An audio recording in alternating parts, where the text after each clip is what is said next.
Today, our St. Louis Dragons had the opportunity to clinch the division for the first time in franchise history, but we've got to do it with a backup quarterback.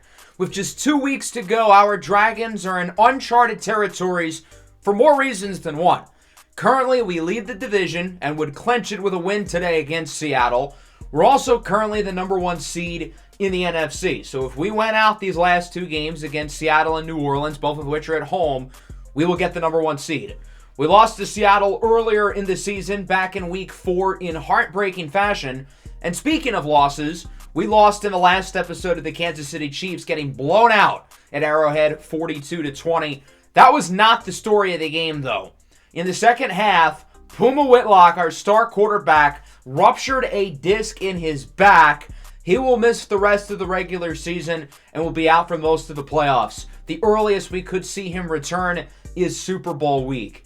A gigantic loss, as he's been one of the hottest quarterbacks in the NFL. Since the Bronco game, he has played at an unbelievable level. He has never missed a start in his 3-year career, albeit he missed basically the entire game last year against the Saints, but he hasn't missed a start yet. Replacing him, for now at least, will be former 7th rounder Chance Matumolo in his second year out of Washington State. Matumolo played the end of the Chiefs game. He also played pretty much the entire game last year against New Orleans. And it's been a mixed bag. A career completion percentage of 40% is not exactly good. He's never turned the ball over. He's made some big-time throws, but his average yards per attempt is at like 4. We signed Hendon Hooker out of free agency as well as a backup because, well, we can't carry one quarterback. That's unreasonable. So before we talk more about this game against Seattle, we do have another prospect profile. We'll be going over the linebackers and defensive backs in this year's class, our final position groups. We usually have 2 to 3 linebackers on the field at a time. Obviously, we've got a great duo with Devin White and Owen Popo, but we could use some more depth. We've seen other guys play well during Devin White's injury this year. I think Jabril Fofana's really given us a lot of flashes. And then Jelani Tavai and Nakobe Dean are solid role players. But that's only 5 linebackers on the roster. Owen Popo, not to mention, is also expiring. If we don't feel comfortable paying another linebacker along with Devin White, then we may want to look to the draft possibly for a replacement. In terms of outside linebackers, there's a ton of talent in this class. All these guys are edge rushers, though. We run a 4-3, so presumably we would move these guys over to defensive end. And I do think edge rusher is another need for us. B.J. Ojulari is also expiring, and other than Simeon Bonnet, we don't have many great pass rushers, so I think that could be in play. We'll start with Jayon Exenor Jr. out of Army, who is a projected top 5 pick. Not somebody we're going to get our hands on. He's arguably the best defensive prospect in the draft. He's a super well-rounded linebacker across the board. Big-time pass rusher, versatile in coverage as well. Babatunde Olawole Barbosa is a guy who is a lot more likely to be in our drafting range. 6'8", 285. He is giant. He would definitely slide into the defensive line. This is somebody who can play with his hand out of the dirt, with his hand in the dirt. He can also play in the interior. He's got a great blend of quickness and get-off, along with strength and power. Small school guy coming out of New Mexico State. I'm really curious to see how he translates to the next level. Here left outside, again, there's 4 guys, all of whom are likely first-rounders at this point, all of whom are primary edge rushers, and if hypothetically we were to draft any of these guys, they'd likely slide over to defensive end.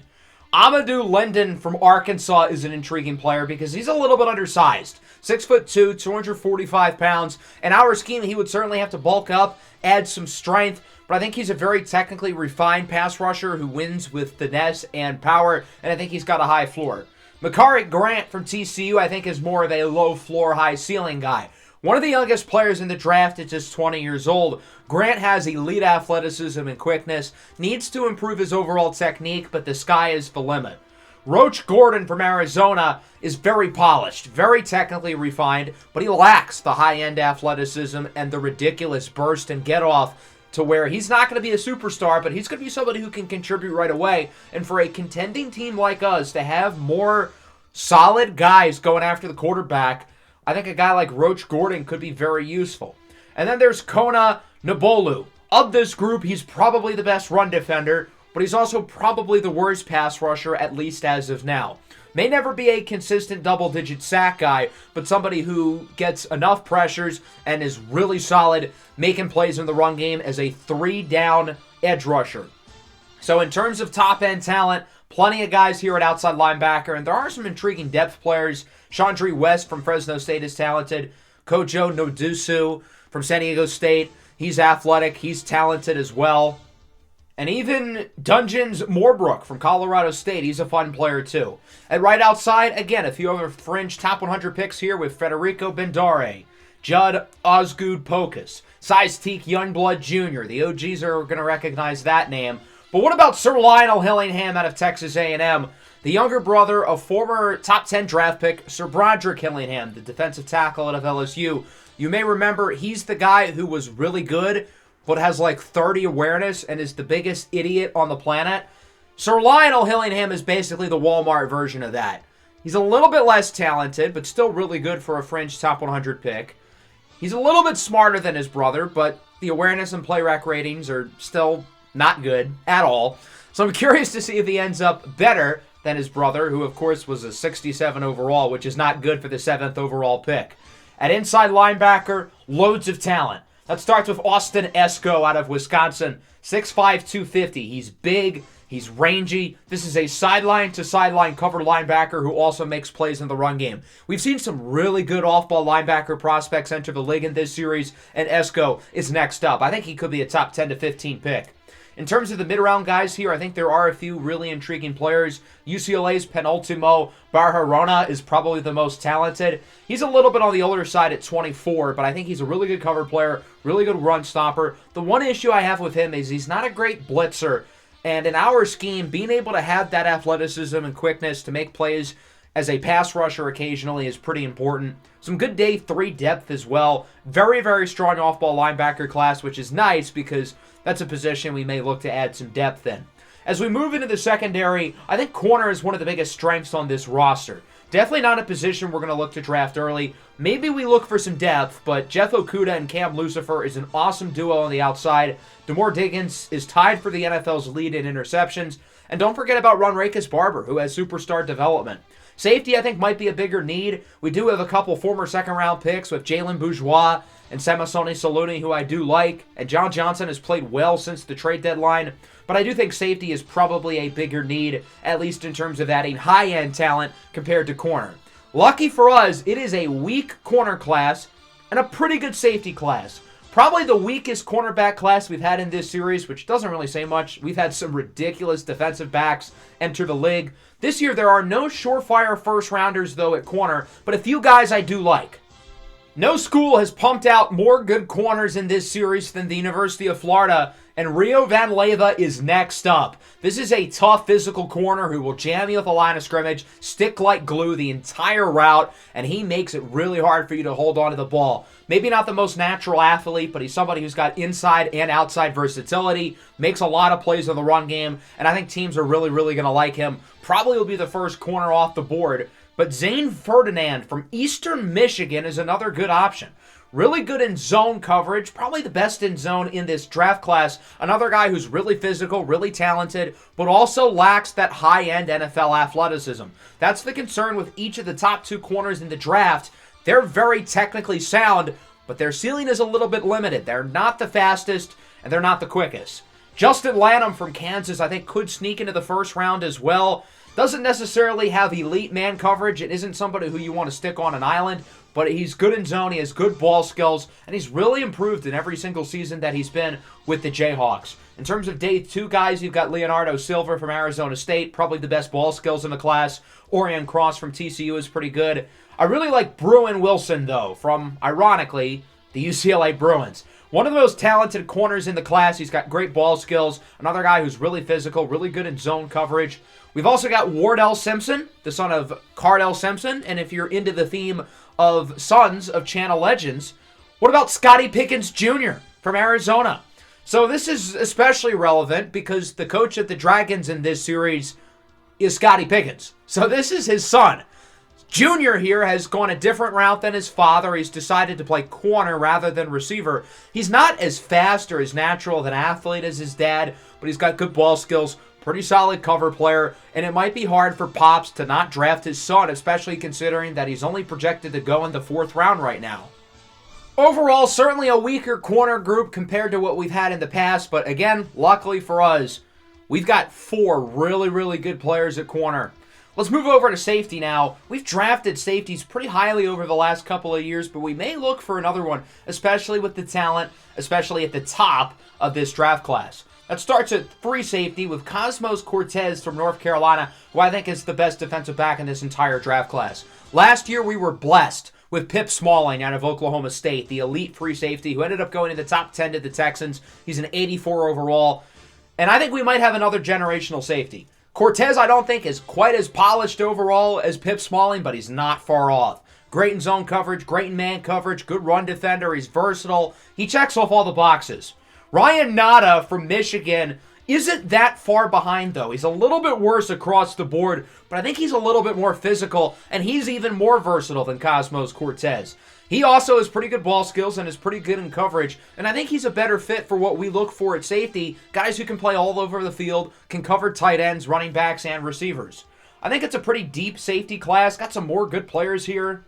Isaac Zeus could go in the 1st round, Wallace Phillip, Shea Diggs. I really like Ellis Keed the 4th as an option on day 3. And even later, guys like Tyreek Shepard and Osimpion Cannon could be really good value picks too.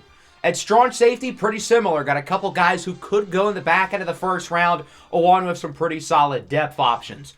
That starts with USC's Chester Bishop, a versatile chess piece who can play all over the field for your defense.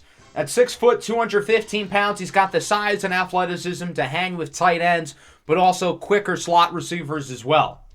Katilia Chopra is another pretty fun player as well, coming from Bowling Green, another small school guy. He's a really, really good run defender. I don't think he's as good in coverage as some of these other top safety prospects, but at 6'3", 215, if you put him in the box where he plays best, he can be a very impactful player, somebody who's really improved throughout his career with the Falcons, and his stock has gone way up this year. Jordan Wake possibly could sneak into the 1st round. Cormani Edwards is a pretty good player as well. Overall, really, really strong safety class, and, well, that does it for the entire draft class. We've now gone through every position group, and we'll go into more details about this draft class at the end of the season, talk about whose players' stocks have gone up, who's gone down, how the college football season went, and eventually the draft preview once we get back to the offseason. But now we shift our attention back to the St. Louis Dragons, who at 11-4 can clinch the division today against Seattle. Now, if we lose this game, things get weird, because Seattle beat us earlier in the season. We would still have fate in our own hands going into Week 18, but it does get a little bit more complicated. Along with chasing the division, Seattle's also chasing a playoff spot. They're currently in 7th place in the NFC, so if nothing else, they control their own fate for a wild card spot, and they know they need all the wins they can get. It feels like we're a real underdog for the first time in a while now that we don't have Puma Whitlock, who's obviously the heartbeat of our team. He was the front runner for MVP, not anymore. He's obviously so important to our team, but I'm excited to show the world that we're more than just our quarterback. Obviously, Seattle's got a really talented squad. We've played against these guys plenty of times throughout this series. Bryson Bawanya has really turned into a nice player, former 4th-round draft pick. Obviously, the Seahawks have a ton of weapons on offense. Kenneth Walker killed us when we played these guys in Week 4. They've got a really strong secondary. Their front unit's a little bit inconsistent, but the front 7 always seems to play well against us. I don't know why. So let's see if the Dragons can clinch the NFC West for the first time in franchise history. Obviously not doing it the way we expected it with a backup quarterback. Former 7th-round pick Chance Matamolo makes his first career NFL start. He's played in 2 games over the last couple of years, including a little bit last week against the Chiefs, where he went 5 of 13. He did throw a touchdown, and it seems like his chemistry with number 1 receiver Arturo Modelo was pretty good. The Dragons are certainly going to lean on the run game more. Swift, Juskins, Davis, Henry are all going to have to produce. These receivers are going to have to make plays as well, as the Dragons probably look to go to the short passing game more often than deep. So here's Chance Matamolo, his first drive as an NFL starter, with an opportunity to clinch the division. And he's got to show something here. Obviously, we've already clinched the playoffs, so no matter what, he's going to start a playoff game, unless, he gets benched by Hendon Hooker. Ideally, that doesn't happen. So let's see if he can get comfortable and prove himself as a worthy quarterback. 3rd and 6. Matsumolo steps up in the pocket and runs for a first down before diving at the 47. I don't think he knows how to slide. That's a little bit concerning if you're a 24-year-old NFL quarterback, but we'll roll with it. 3rd and 8. Matsumolo looks to throw it, and he's picked off. Zion Onyulogwu with the interception, and Seattle gets it back. Matsumolo's first drive as a starter ends up as his first career interception. Matsumolo thought he had 2 receivers open there, but Onyulogwu was kind of covering both of them. A really good defensive play and a certainly bad throw. Seattle with it now. There's Jackson Smith-Njigba, the 4th-year pro out of the Ohio State University, who brings it to the 26. No more Tyler Lockett, so JSN is the full-time wide receiver 2 here. As Bwan fires for Noah Fant, an absolute dime, and the Seahawks are on the board first. A great start for Seattle. They get the turnover. They score a touchdown as Bwan puts it right in the bucket for Noah Fant. Dragons back with it. Offense looking solid so far on this drive, running the ball pretty well. Matsumolo rolls out to the right side under pressure. Boink! Yeah, it's been that kind of day for the passing game. Matsumolo is 4 for 7, but he only has 11 yards. Not ideal. 3rd and 9. Matsumolo looks to push it downfield as he gets it to Arturo Modelo for a first down. Longest completion of the game, going for around 9 yards. So Matsumolo now has 20 on the day, 17 of which belong to Modelo. Here's Derrick Henry, gets a couple of blocks, and the King gets a first down. The Dragons looking to continue to lean on the ground game. DeAndre Swift being healthy is gigantic. 2nd and 2. Touchdown for the Dragons. Matsumolo connects with Jamison Williams for the score. So St. Louis marches down the field. Was it a pretty drive? No, but it gets us 7. And this game is tied up. 3rd and 10 now. Bwan looks to throw it, and it's caught by Jackson Smith-Njigba. That was Devin White on him, and it looked like White had him covered pretty good. But again, Bwan is right on the money for the completion. Every time we play against Seattle, the game ends up being super wacky, so I'm expecting ultimately a similar result here as Simeon Bonnet and Devontae Wyatt, the 2 best pass rushers on this team, bring down Bwan for the sack.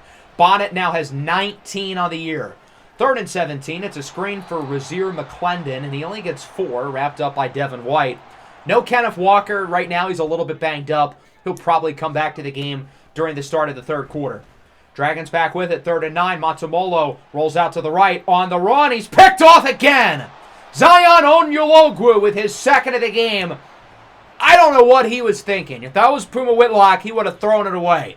A rookie mistake, even though he's technically not a rookie. But in terms of in-game experience, a rookie mistake from Chance Matsumolo. He's already been picked off twice today. The defense does get the stop, though. Bwan incomplete on 3rd down near the goal line. He's now 6 of 9 on the day. Nice. So Seattle's only going to be able to get a field goal. They now lead at 10-7. Dragons offense back with it. It's been a poor start for Chance Matsumolo, who's already turned the ball over twice. He's got to clean it up. 3rd and 3. It's a run with Juskins, and he gets nothing. Wrapped up by Uchenna Nwosu. The Dragons did not trust the pass again on 3rd down. Seattle back with it. Bwan is sacked by Simeon Bonnet. He's now got 20 on the year. The all-time record in terms of sacks in a season is 22.5. He's got an outside shot of breaking it, but still a shot as he nearly gets another sack on 3rd down. Short throw for McClendon, who is lit up in the backfield by Samasoni Saluni. So if the Dragons defense gets to stop, they'll get it back with 2 timeouts in 30 seconds. Chance Matsumolo just has to be careful with the ball, let his receivers make plays, such as that. A nice first down, good play after the catch by Arturo Modelo. Down to 12 seconds and 1 timeout. 3rd and 10. Matsumolo looks to throw it. Rolls out to the right side. He can run with it. He's got some speed, and he is out of bounds for a first down at the 40. Good run by Chance Matsumolo. The Dragons would look to get a little closer to field goal range with 5 seconds left. Didn't work. So now they go for a 57-yarder, and it's good! The longest kick in Cameron Dicker, the kicker's NFL career. And we are tied at 10 going into halftime. All things considered, could be going a lot worse. I mean, we've got a backup quarterback making his first NFL start, and boy, he has not looked good. The run game has been really solid for us so far, and defensively, we're looking pretty good. Let's take a look at our scores around the league. In Minnesota, the winner of this game probably wins the NFC North, and currently it's Detroit. They lead 7-0 with a scramble touchdown from quarterback Amari August. In Pittsburgh, it's been all about the Browns. Dasani Madison has Cleveland up top 17-0 with this touchdown pass to the veteran tight end, David Njoku.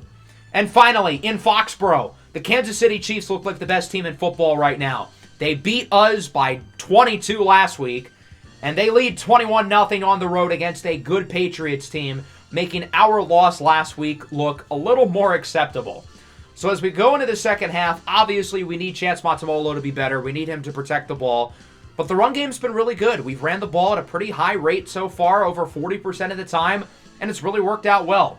Defensively, we've got to stop Bryson Bowen. If we do, I think we've got a chance. Tied at 10, going into the third quarter. Kenneth Walker back in for Seattle as he does not want to be tackled. My God! The most impressive gain of 6 I think I've ever seen. And then Javon Kinlaw is hurt. Absolute shocker. He would tear his groin. Likely will be out multiple weeks. The least surprising thing to happen all day. 3rd and 4. Bwan looks to throw it. Up the middle. It's broken up. DeMar Diggins, who's picked off 6 passes this year, tied for the NFL lead. Nearly got his hands on another. Well, he did get his hands on it, but can't come down with it. Dragons back with it. 3rd and 3. Matamolo looking short for J-Mo, and that pass is broken up. So the Seahawks get the stop. Both defenses continuing to play really well. Seahawks get it back. 3rd and 4. Bwan looks to throw it. Goes downfield. He's got Noah Fant wide open, who gets it to the 30. There's a flag on the play, but it's going to be against the defense. An illegal contact on Devin White. Would have been a first down regardless of the result, but ultimately Seattle declines the penalty after getting such a big play. 3rd and 3 now. They've got it in the red zone with a great opportunity to take the lead. Bwan, short throw for Noah Fant again. He gains 9, and the Seahawks appear to be in business. Let's see if they can punch it in for good, as it's now a 3rd and 5 from the 8. Bwan looks to throw it. Under pressure from Wyatt. He goes short. It's caught at the 1. That's John Mechie who comes down with it. Seattle basically at the half-yard line. They're so close they can taste it. 1st and goal, a little trickery. Handoff to the fullback, Mitch McPhee. He's in for the score, and Seattle takes the lead. The Dragons did not expect the fullback dive there, but Seattle catches them off guard. They now lead 17-10. Dragons back with it, 3rd and 5. Matamolo up the middle. He's got Greg Dortch, who only gets 4. Big tackle there. It's Zion Onyologwu, who had the 2 interceptions, and the Dragons would punt it on 4th and 1. They trust their defense to hold here and get a stop. 3rd and 7. Bwan under pressure, incomplete, looking for Mechie again. Devin White leads the way in the backfield. Good coverage by Cam Lucifer. The offense so far has done nothing in this second half. I don't think they have a single first down in that play. Well, that's why. Screen fails. Matamolo has 57 passing yards on 25 attempts. That's brutal. That's like 2 yards an attempt. So Seattle runs a play action here on 1st down. Bwan connects with Jackson Smith and Jigba, and you'll tack on an additional 15 with a roughing the passer against Jabril Fofana. Seattle's got the momentum here now in the 4th quarter, up by 7. They've got pretty good field position. 3rd and 8, though. They're right on the fringe of field goal range. Bwan looks to throw it under pressure. He is sacked again! 2.5 on the day for Bonnet. He's got 21 on the year. He needs 1.5 more sacks to tie the record and 2 to break it for good. Seattle punts it. Dragons get it back. 3rd and 7. It's a handoff for Derrick Henry. Powers his way for 6. Another 4th and short, and the Dragons are going to go for it. They feel like, what do we have to lose? We can get 1 yard, right? Well, it's a handoff for Swift, and he barely gets it. Great job by DeAndre Swift, powering ahead for some tough yards to keep the drive and, honestly, the game alive. 5.5 minutes to go now. It's a 3rd and 5. Darwin Juskins now. Doesn't get much. Maybe a yard. Gunther Zimmerman brings him down. And the Dragons are going to go for it again here on 4th down. They feel like they have to score on this drive. Matamolo looks to throw it. Has Juskins open for the 1st down. The Dragons really have not looked to throw it much on this drive, but they do it on 4th. And it's Juskins who's hurt, but he makes the play. and thus the drive continues. DeAndre Swift with a handoff to the outside. Gets a block from Tucker. Swift to the 27. A big run for the Dragons. DeAndre Swift hasn't been all that effective today, at least in comparison to Juskins, but he gets a big carry there, one of the longest plays of the game. 2nd and 10 now. Matamolo looks to throw it.